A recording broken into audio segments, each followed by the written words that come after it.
At ayan nga ako, nagbabalik ang inyong lingkod, the virgin na virgin pa. Oh, virgin talaga. Carlo Mendez TV.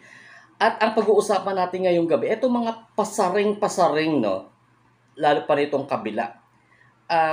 Yung pasaring ni Joey De Leon doon sa AAT, real talk. Ito namang pasaring ng kabilang kalaban nila na TV show, personal.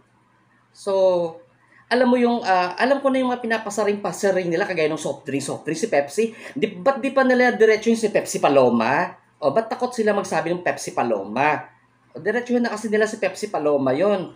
O, ang tanong ba, dapat hindi na sila lumayo. Diyan na sa tabi-tabi nila. O, sino ba na-convict sa rape case?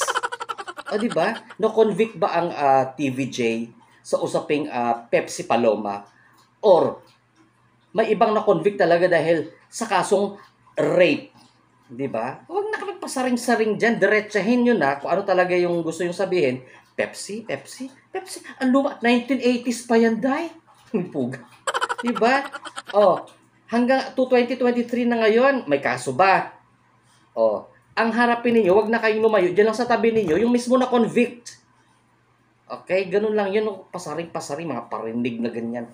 Kung magpaparinig kayo, gayahin nyo si Joey De Leon na real talk. Hindi yung parinig na personal na hindi nyo naman madiretso.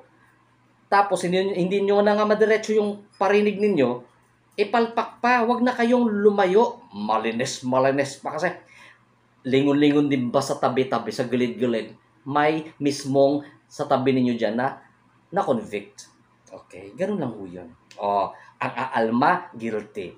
Oh, wala ko sinasabing pangalan. Bahala na kami isip dyan, ha?